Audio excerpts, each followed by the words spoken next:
অন্তরটাকে নরম করে দিয়ে বসবে।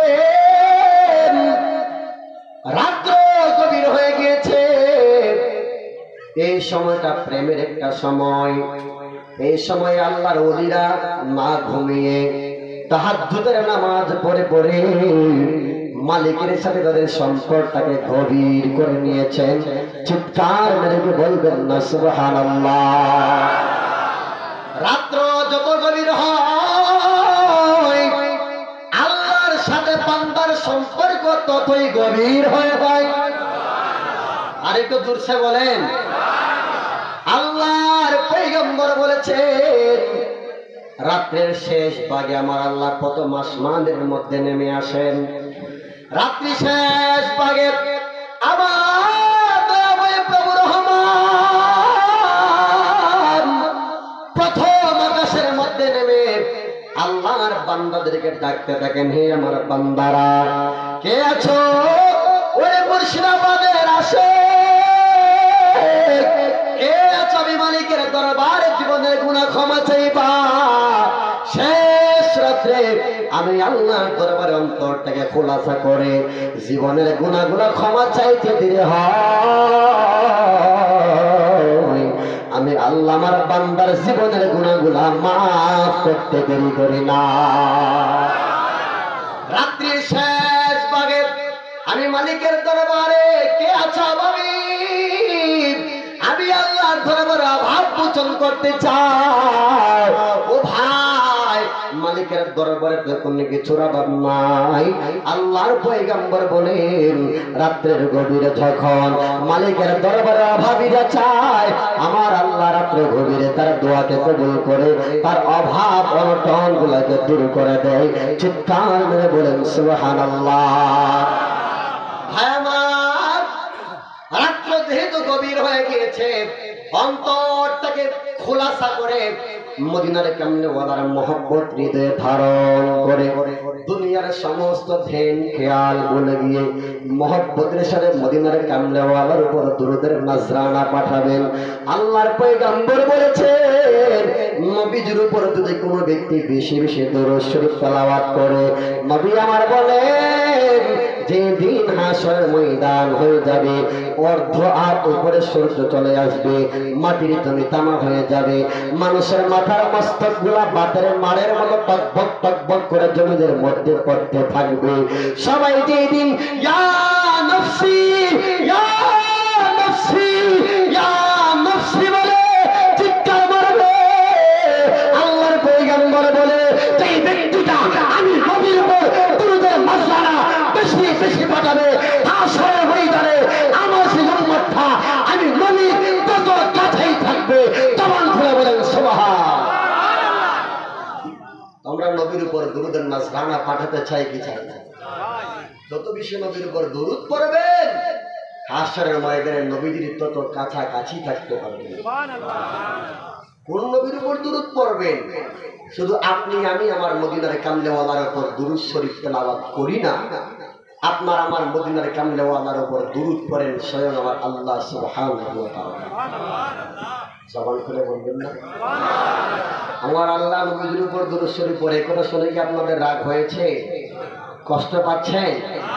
আমার আল্লাহ সুবহানাহু ওয়া তাআলা বলে, ও ভারতের মুসলমান, তোমরা নামাজ পড়ো, রোজা রাখো, হজ করো, যাকাত দাও, জিকির করো, ইবাদত বন্দেগীতে মন মজাও। ভারতের মুসলমানদারে আল্লাহ বলে, আমি আল্লাহর নামাজের প্রয়োজন হয় না, আমি আল্লাহর নামাজ পড়ি না, রোজা রাখি না, হজ করি না, যাকাত দেই না, তোমাদের সাথে আমি আল্লাহ একটা আমল করি। ও ভারতের মুসলমান, আমার মালিক আবার কোন আদালত করে, আমার মালিক আবার কোন আমল করে? আল্লাহর তো নামাজের দরকার নাই, মালিকের তো রোজার দরকার নাই, মালিকের তো হজের দরকার নাই, মালিকের তো কুরবানির দরকার নাই। আল্লাহ বলে, বান্দা তোরাও আমার নবী কামলিওয়ালার উপর দুরূদের নজরানা পাঠাস, আমি আল্লাহ আমার ফেরেশতাদেরকে নিয়ে আমার নবীর উপর দুরূদের নজরানা পাঠায়া দেই। চিৎকার মেরে বলেন সুবহানাল্লাহ। মালিক আমার পবিত্র কোরআনে পাকে 22 নম্বর পারা 30 নম্বর সূরা সূরাতুল সূরা আহজাবের যেই সূরা মদিনায় নাযিল হয়েছে, মদিনী সূরা আহজাবের আমার আল্লাহ 56 নম্বর আয়াতের মধ্যে ঘোষণা দিয়ে বলেন, বিসমিল্লাহির রাহমানির রাহিম।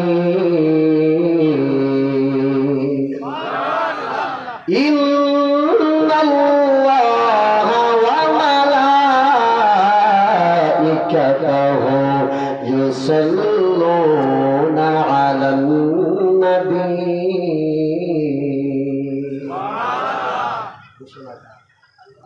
জবান খুলে বলেন কার? গভীর রাত্রে জবানটা ছেড়ে দিয়ে বলেন কার?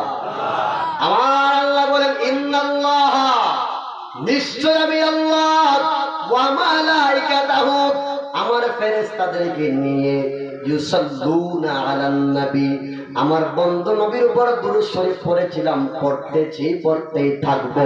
চিৎকার মেরে বলেন সুবহানাল্লাহ।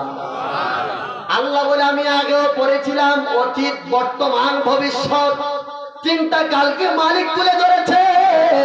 আল্লাহ বলে ইউসাল্লুনা আলান নবী, আমার নবীর উপর দুরূদ শরীফ পড়েছিলাম, পড়তেছি, পড়তেই থাকবো।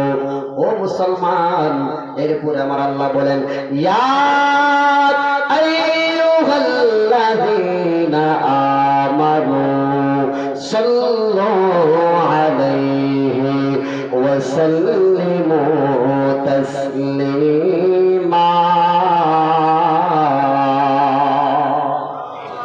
আল্লাহ বলেন, ইয়া আইয়ুহাল্লাযীনা আমানু, হে ঈমানদারগণ, হে ঈমানদারগণ, তোমরা আমার নবীর উপর দুরূদ শরীফ পাঠাও, সাল্লু আলাইহি ওয়া সাল্লিমু তাসলিমা। মন খুলে, প্রাণ খুলে, আদবের সাথে, মহব্বতে মদিনার নবীর উপর দুরূদের নজরানা পাঠাও। আরেকটু জবান খুলে বলবেন না? তো যেই নবীর উপর স্বয়ং আমার আল্লাহ সুবহানাহু ওয়া তাআলা দুরূদ শরীফ তেলাওয়াত করেন, আসেন মহব্বত হৃদয়ে ধারণ করে, মদিনার নবী প্রেম অন্তরে ধারণ করে, মন থেকে উদ্ধার করে এমন ভাবে দুরূদের আওয়াজ দিবেন, এমন ভাবে মহব্বতে দুরূদের নজরানা পাঠাবেন, যেন মনে হয় আপনি মদিনার কামলেওয়ালার রওজা মুবারকের সামনে দাঁড়িয়ে আছেন, নবীজির সবুজ গম্বুজ মুবারক আপনার চোখের সামনে ভেসে উঠতেছে, মদিনার কামলেওয়ালা আপনার দুরূদের আওয়াজ শুনতে পাচ্ছে।